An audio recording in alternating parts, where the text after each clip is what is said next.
अस्सलामुअलैकुम नाज़रीन, आप देख रहे हैं मेरा यूट्यूब चैनल और मैं हूं आरिफ राही। नाज़रीन, आज का माहौल जो है इस्लामाबाद में बहुत गर्मा गर्म रहा और गर्मा गर्म माहौल में आज आपको तमाम तफसील जो है वो आपके सामने रखेंगे। इस ब्लॉग में हमारे साथ रहिएगा शुरू से आखिर तक और हम आपको बताते चले कि इंटरनेशनल प्रेशर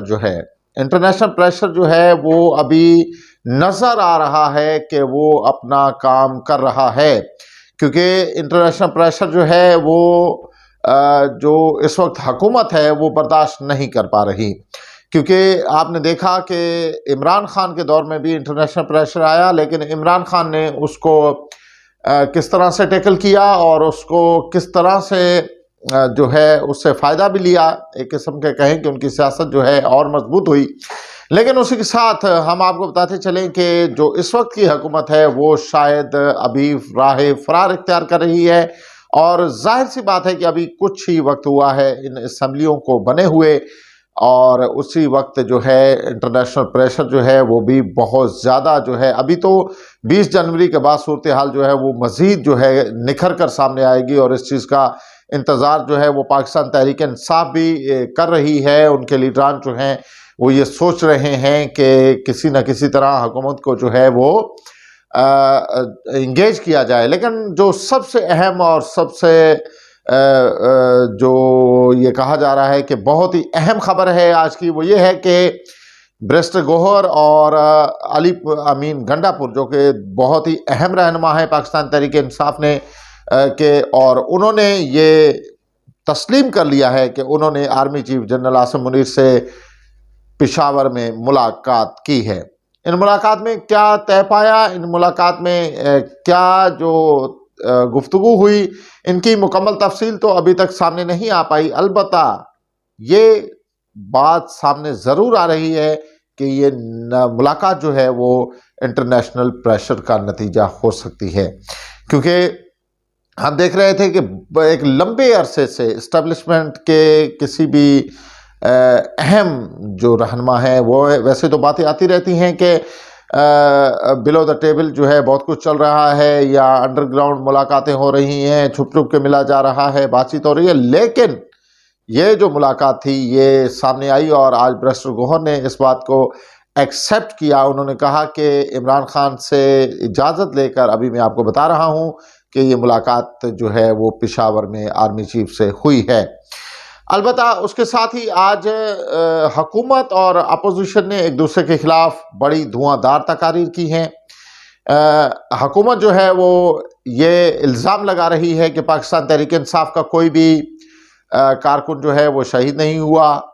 लेकिन उसी के साथ हुकूमत के जो मेंबरान थे उन्होंने ये भी कहा कि जी PTI जो है वो मैंडेट के उससे दस्तबरदार हो गई है, क्योंकि हमने देखा कि तहरीरी तौर पर जो मुज़ाकराती कमेटी ने अपने वो रखे हैं मुतालबे, उनमें टॉप पर तो ये है कि इमरान खान को जो है वो किस तरह से रेंजर ने गिरफ्तार किया तो किसकी परमिशन पे किया, इसकी तहकीकात होनी चाहिए, जुडिशल कमीशन बनना चाहिए और 9 मई करवाने के लिए ये जो सिलसिला किया गया, जिस तरह से इमरान खान को गिरफ्तार किया गया, इसकी मुकम्मल तहकीकात होनी चाहिए। उसी के साथ 26 नवंबर की भी मुकम्मल तहकीकात होनी चाहिए। ये दो हैं और तीसरा इलेक्शन पर भी पाकिस्तान तहरीक इंसाफ डटी हुई है। ये मुतालबे तो आज हमें जो है वो सामने आए, रिटन तौर पर उन्होंने आज जो है हुकूमती कमेटी के हवाले किए, लेकिन हुकूमत ये कह रही है कि ये मुतालबे शायद नहीं माने जा सकते। तो पाकिस्तान तहरीक इंसाफ से की तरफ से ये मुतालबा है कि अगर ये मुतालबे नहीं माने जाते तो फिर हमने क्या मुतालबे करने हैं। आज जो प्रेस कॉन्फ्रेंस की हामिद रज़ा खान ने और उसी के साथ जो है अपना शेख वकास अकरम ने, उन्होंने दो टोक मौक़िफ़ में ये वाज़ेह कर दिया है कि हम इमरान खान के हवाले से कोई रिलीफ नहीं मांग रहे। उनके मुकदमे जो हैं वो चलेंगे, हम उनको फेस करेंगे, इमरान खान अपने मुकदमात को फेस करेगा।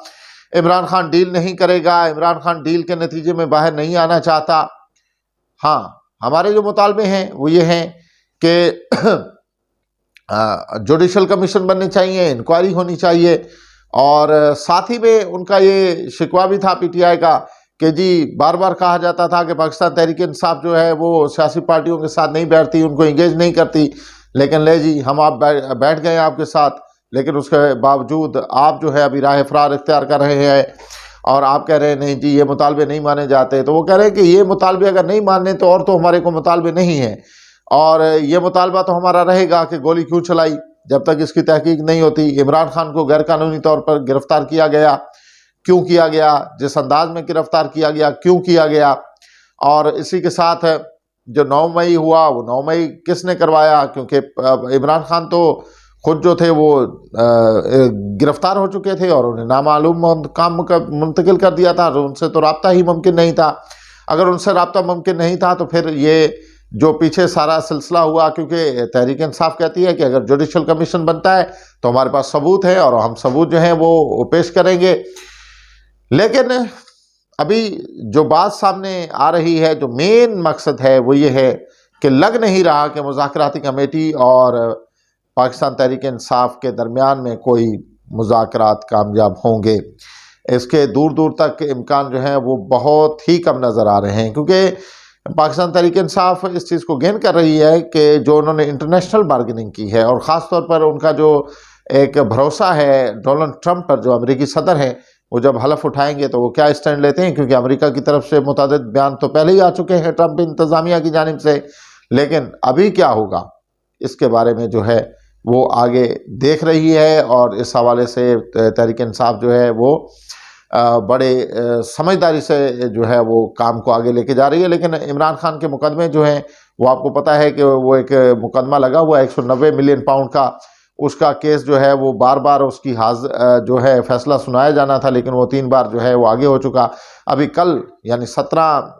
को जो है वो सुनाया जाना है। 17 तारीख को, 17 जनवरी को ये मुकदमा देखते हैं कि इसका फैसला सुनाया जाता है या नहीं सुनाया जाता। अलबत्ता इसके पीछे भी बहुत सारी कहानियां जो हैं वो अभी तक सामने आ भी रही हैं और कुछ पसे पर्दा भी हैं, वो भी इंशाल्लाह आपके सामने रखेंगे। रहिएगा हमारे साथ। अल्लाह ने के बाद।